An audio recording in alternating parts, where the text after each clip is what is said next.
जय श्री कृष्णा। राधे राधे।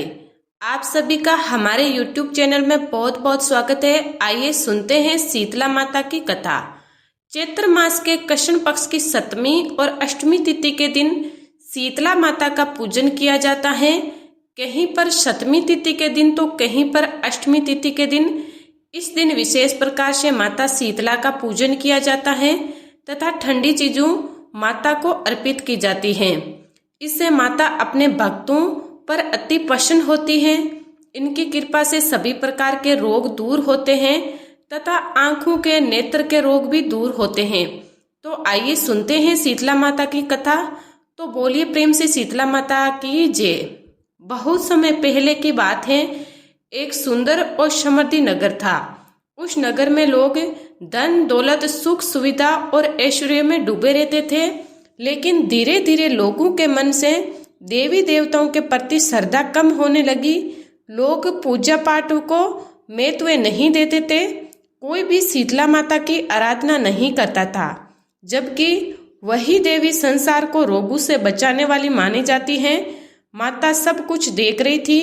एक दिन माता ने सोचा, जब मनुष्य अपने अहंकार में मुझे भूल जाता है, तब उसे ये समझाना जरूरी है कि जीवन में विनम्रता और भक्ति कितनी आवश्यक है। और फिर एक दिन अचानक उस नगर में भयंकर बीमारी फैल गई। लोगों के शरीर पर फोड़े फुंसियां निकलने लगी।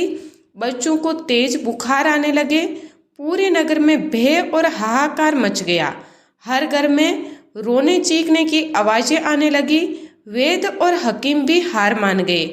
कोई दवा काम नहीं कर रही थी। लेकिन उसी नगर में एक गरीब बूढ़ी महिला रहती थी। उसका जीवन बहुत ही साधारण था, लेकिन उसके हृदय में देवी देवताओं के प्रति अटूट श्रद्धा थी। वह हर दिन माता शीतला का नाम जपती थी और समय आने पर माता शीतला का पूजन किया करती थी। जब उसके नगर में बीमारी फैली देखी तो उसने तुरंत शीतला माता का स्मरण किया। उसने एक दिन पहले का ठंडा भोजन बनाया हुआ रोटी दही गुड़ और चने तथा अनेक प्रकार के पकवान आदि बनाकर एक दिन पहले बनाया। सुबह उसने घर साफ किया, नीम के पत्ते रखे और माता की पूजा कर बोली कि हे शीतला माता, आप ही संसार के रक्षक हैं, आप ही रोगों को दूर करने वाली हैं। कृपया करके इस नगर को बचा लीजिए। माता उसकी सच्ची भक्ति से प्रसन्न हुई। कहते हैं उसी रात माता शीतला उस महिला के सपने में प्रकट हुई। माता ने कहा कि बेटी, तुम्हारी सच्ची भक्ति से मैं प्रसन्न हूँ। तुम्हारे घर और परिवार में कोई रोग नहीं छुएगा। अगले दिन लोगों ने देखा कि पूरे नगर में बीमारी फैली हुई है, लेकिन उस बुढ़िया महिला का घर पूरी तरह सुरक्षित है। लोग आश्चर्य में पड़ गए। वे उस महिला के पास गए और पूछा कि हे बूढ़ी माई, तुम्हारे घर में कोई बीमारी क्यों नहीं है? तब उस महिला ने बतलाया कि मैं हर वर्ष शीतला अष्टमी के दिन माता का पूजन करती हूँ और उन्हें ठंडा भोजन चढ़ाती हूँ। माता अपने भक्तों की रक्षा जरूर करती है। यह सुनकर पूरे नगर के लोगों को अपनी गलती का एहसास हुआ। सभी ने मिलकर माता से क्षमा मांगी और श्रद्धा से उनकी पूजा की। धीरे धीरे नगर की बीमारी समाप्त होने लगी। तब से आज तक लोग विशेषकर शीतला 7वीं और 8वीं के दिन माता की पूजा करते हैं, ठंडा भोजन चढ़ाते हैं और घर में चूल्हा नहीं जलाते। कहा जाता है कि शीतला माता अपने भक्तों को रोगों से बचाती हैं और उसके घर में सुख शांति बनाए रखती हैं। तो बोलिए प्रेम से माता शीतला की जय। शीतला माता की एक अन्य कथा के अनुसार एक बूढ़ी औरत और उसकी 2 बहुओं ने शीतला माता का व्रत रखा।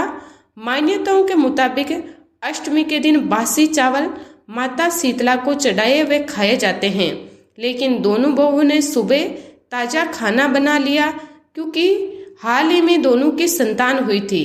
इस वजह से दोनों को डर था कि बासी खाना उन्हें नुकसान पहुंचाएगा। सास को ताजे खाने के बारे में पता चला तो उसने नाराजगी जाहिर की। कुछ समय के बाद पता चला कि दोनों बहुओं की संतानों की अचानक मृत्यु हो गई। इस बात को जानकर सास ने दोनों बहुओं को घर से बाहर निकाल दिया। सहू को लेकर दोनों बहुएं घर से निकल पड़ी। बीच रास्ते में वो विश्राम करने के लिए रुकी।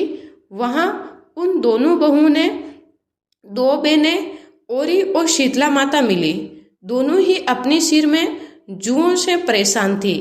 ऐसी दशा देखकर उस पर दया आ गई और वे दोनों सिर को साफ करने लगी। कुछ देर बाद दोनों बहनों को आराम मिला। शीतला और ओरी ने बहुओं को आशीर्वाद देते हुए कहा कि तुम्हारी गोद हरी भरी हो जाए। ये बात को सुनकर दोनों बुरी तरह से रोने लगी और उन्होंने महिला को अपने बच्चों के शव को दिखाया। ये सब देखकर शीतला ने दोनों से कहा कि उन्हें उनके कर्मों का फल प्राप्त हुआ है। ये बात सुनकर वे समझ गई कि शीतला अष्टमी के दिन ताजा खाना बनाने के कारण ये सब हुआ है। ये सब जानकर दोनों ने माता शीतला से माफी मांगी और आगे से ऐसा ना करने को कहा। इसके बाद माता ने दोनों बच्चों को फिर से जीवित कर दिया। इस दिन के बाद से पूरे गांव में शीतला माता का व्रत धूमधाम से मनाया जाने लगा। इस प्रकार जो भी शीतला अष्टमी के दिन व्रत को धारण करते हैं, माता की आराधना करते हैं, एक दिन पहले का बनाया हुआ पकवान आदि ठंडा भोजन माता को अर्पित करते हैं।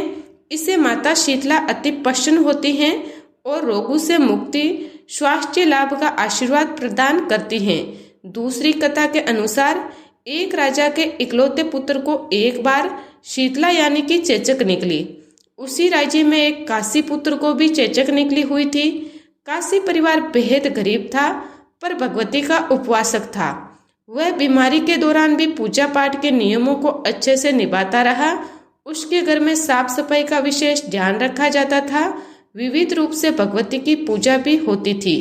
उस घर में नमक खाने पर पाबंदी थी। यहाँ तक कि सब्जी में छोंक भी नहीं लगाया जाता था और ना ही ज्यादा भुनी तली चीजें खाई जाती थी। काची गर्म वस्तु का सेवन ना स्वयं करता और ना ही शीतला वाले लड़के को देता था। इस तरह नियमों के पालन से उसका पुत्र बहुत जल्दी ही ठीक हो गया। वहीं उधर राजा ने भगवती के मंडप में सतचंडी का यज्ञ का पाठ शुरू करवाया। रोज हवन और बलिदान होते थे। राजपुरोहित भी भगवती के पूजन में निमग्न रहा करते थे। राजकुमार के शीतला होने के बावजूद राजमहल में रोज कढ़ाई चढ़ाई जाती थी। तरह तरह के गर्म स्वादिष्ट पकवान बनते थे। सब्जी के अलावा कई तरह के मांस भी पकते थे। इस कारण उस लजीज पकवानों की सुगंध से राजकुमार का मन बहक जाता और वह भोजन के लिए जिद करता था। इकलौता राजपुत्र होने के कारण उसकी हर जिद पूरी कर दी जाती थी। इसके बाद शीतला माता का प्रकोप घटने की बजाय बढ़ने लगा। शीतला के साथ साथ उसे बड़े बड़े फोड़े भी निकलने लगे। उन फोड़ों में खुजली और जलन तेज से हो रही थी। शीतला की शांति के लिए राजा ने लाख प्रयास किए, उसके बावजूद उसका प्रकोप घटने के बजाय बढ़ता ही चला गया। क्योंकि अज्ञानतावश राजा के महल में सारे कार्य उल्टे ही हो रहे थे। इसके बाद राजा अधिक परेशान हो गया। वह समझ ही नहीं पा रहा था कि इतनी कोशिशों के बाद भी शीतला का प्रकोप शांत क्यों नहीं हो रहा है। फिर एक दिन राजा के गुप्तचरों ने बतलाया कि काशी पुत्र को भी शीतला निकली थी, लेकिन अब वह बिल्कुल ठीक हो गया है। ये जानकर राजा को बड़ी हैरानी हुई कि मैं तो शीतला की इतनी सेवा कर रहा हूँ, पूजा पाठ अनुष्ठान में कोई भी कमी नहीं कर रहा, फिर भी मेरा पुत्र रोगी होता ही जा रहा है, जबकि काशी पुत्र तो बिना सेवा और पूजा पाठ के ही ठीक हो गया। ये सोचते सोचते उसे नींद आ गई। तभी श्वेत वस्त्र धारण की हुई भगवती ने राजा के सपने में दर्शन देकर कहा कि हे राजन, मैं तुम्हारी सेवा से प्रसन्न हूँ, इसीलिए तुम्हारा पुत्र अभी जीवित है। उसके ठीक ना होने का कारण ये है कि तुमने शीतला के समय पालन करने वाले नियमों का तुमने उल्लंघन किया है। तुम्हारे इस हालत में नमक पर पाबंदी लगाना चाहिए। नमक से रोगी के फोड़ों में खुजली बढ़ जाती है। बिना छोक वाली सब्जी का सेवन करना चाहिए, क्योंकि छोक की गंध से रोगी का मन मचलता है। इसके अलावा रोगी को किसी के पास आना जाना भी नहीं करना चाहिए, इससे रोगों का संक्रमण फैलता है। अतः इन नियमों का पालन करोगे तो तुम्हारा पुत्र अवश्य ही ठीक हो जाएगा। विधि समझाकर देवी अंतर्ध्य हो गई। सुबह उठते ही राजा ने देवी की आज्ञा अनुसार सभी नियमों का पालन करना शुरू कर दिया। इसे राजकुमार की सेहत में भी सुधार नजर आने लगा, अतः वे ठीक हो गया। शीतला माता की पूजा के अलावा इन तीन भगवान श्री कृष्ण और माता देवी का विधि रूप से पूजन करके मध्यकाल में सात्विक चीजों के भोग लगाने की मान्यता है। इस तरह पूजन और कथा वाचन से पुण्य की प्राप्ति होती है और कष्टों का निवारण होता है। तो बोलिए प्रेम से शीतला माता की जय। आशा करती हूँ कि आपको ये जानकारी अच्छी लगी होगी। इसी प्रकार से ज्ञानवर्धक जानकारियाँ प्राप्त करने रहने के लिए, व्रत पूजा के बारे में जानने के लिए, कथा को सुनने के लिए चैनल पर पहली बार आए हैं तो चैनल को सब्सक्राइब करें, साथ ही बेल आइकन की घंटी को दबाएं ताकि आने वाले वीडियो का नोटिफिकेशन आपको समय से मिलता रहे। आप सभी पर मां भगवती की कृपा सदा बनी रहे। आप सभी का धन्यवाद।